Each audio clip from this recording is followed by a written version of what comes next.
Γεια σας! Σήμερα θα ασχοληθούμε με ένα θέμα που μπορεί να κάνει τη διαφορά ανάμεσα στη ζωή και τον θάνατο. Τις πρώτες βοήθειες στον πνιγμό. Είναι μια γνώση που πραγματικά αξίζει να έχουμε όλοι. Πάμε να δούμε βήμα-βήμα τι πρέπει να κάνουμε. Ας ξεκινήσουμε με κάτι που, ειλικρινά, σοκάρει. Στην Ελλάδα, κάθε καλοκαίρι, ο πνιγμός είναι η δεύτερη κυριότερη αιτία θανάτου από ατύχημα. Δεύτερη, αμέσως μετά τα τροχεία. Αυτό και μόνο μας δείχνει πόσο αναγκαίο είναι να ξέρουμε πώς να αντιδράσουμε σωστά και γρήγορα. Αυτή η εικόνα, ένα χέρι που ζητά βοήθεια, τα λέει όλα. Αποτυπάνει την απόλυτη αγωνία της στιγμής. Και το ερώτημα που προκύπτει είναι άμεσο. Αν βρισκόμασταν εκεί, θα ξέραμε τι να κάνουμε. Θα είχαμε την ψυχραιμία και τη γνώση να βοηθήσουμε. Λοιπόν, για να δώσουμε σωστή βοήθεια, το πρώτο βήμα είναι να καταλάβουμε τι ακριβώς συμβαίνει. Ας μπούμε λίγο πιο βαθιά για να δούμε τι είναι τελικά ο πνιγμός και πώς λειτουργεί αυτός ο μηχανισμός που απειλεί τη ζωή. Με πολύ απλά λόγια, ο πνιγμός είναι ασφυξία που προκαλείται από το νερό. Το νερό μπαίνει στους αεραγωγούς, τους μπλοκάρει και έτσι το οξυγόνο δεν μπορεί να φτάσει στους πνεύμονες και φυσικά ούτε στον εγκέφαλο. Όλη αυτή η διαδικασία γίνεται απίστευτα γρήγορα. Και εδώ υπάρχει ένα πραγματικά ενδιαφέρον, σχεδόν παράδοξο φαινόμενο. Σε ένα ποσοστό γύρω στο 10% των περιπτώσεων συμβαίνει ο λεγόμενος λαρυγγός σπάσμος.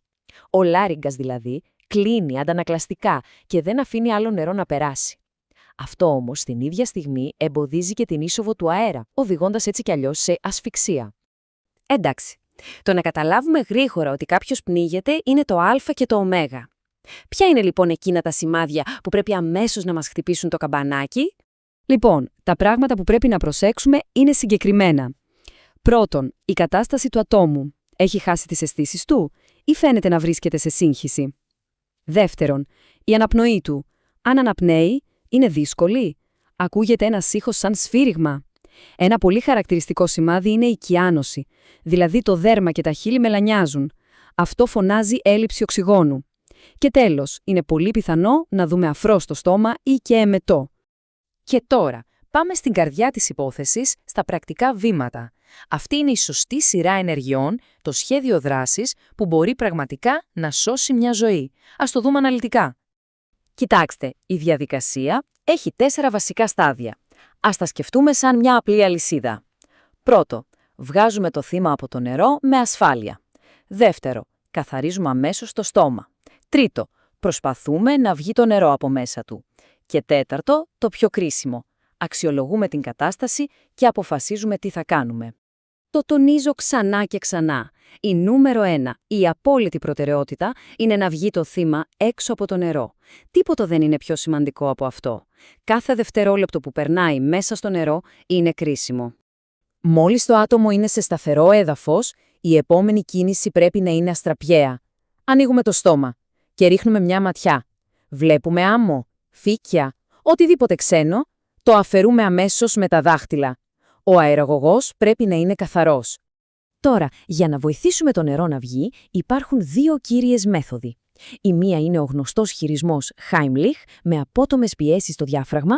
Η άλλη, που είναι συχνά πιο εύκολη, είναι να γυρίσουμε το θύμα μπρούμητα, φροντίζοντας το κεφάλι του να είναι λίγο πιο χαμηλά από το σώμα και να ασκήσουμε σταθερές πιέσεις στην πλάτη.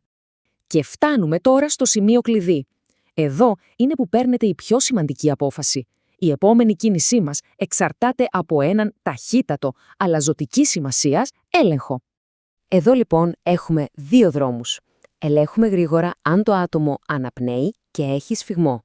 Αν η απάντηση είναι όχι, ξεχνάμε τα πάντα. Δεν χάνουμε ούτε δευτερόλεπτο προσπαθώντας να βγάλουμε νερό. Ξεκινάμε καρπά, δηλαδή μαλάξεις και τεχνητές αναπνοές. Αμέσως. Η προτεραιότητα είναι να στείλουμε οξυγόνο στον εγκέφαλο. Αν, από την άλλη, το άτομο αναπνέει, τότε απλά το τοποθετούμε σε πλάγια θέση ασφαλείας, το σκεπάζουμε για να μείνει ζεστό και περιμένουμε τη βοήθεια παρακολουθώντας το συνεχώς. Και για το τέλος, θέλω να κρατήσουμε κάτι πολύ σημαντικό. Δεν είναι τεχνική, είναι στάση ζωής. Έχει να κάνει με την επιμονή και την ελπίδα. Ακούστε το καλά αυτό. Έχουν υπάρξει περιπτώσεις που θύματα επανήλθαν μετά από ώρες προσπαθειών. Ειδικά όταν το νερό είναι κρύο, η υποθερμία, παραδόξως, μπορεί να προστατεύσει τον εγκέφαλο και να μας δώσει περισσότερο χρόνο. Γι' αυτό το μήνυμα είναι ένα. Δεν σταματάμε τις προσπάθειες, δεν τα παρατάμε ποτέ μέχρι να έρθουν οι ειδικοί. Η γνώση είναι πραγματικά δύναμη. Τώρα υπάρχει ένα ξεκάθαρο πλάνο δράσης. Το κρίσιμο ερώτημα που μένει είναι, την ώρα της ανάγκης θα είμαστε έτοιμοι να κάνουμε αυτά τα βήματα πράξη?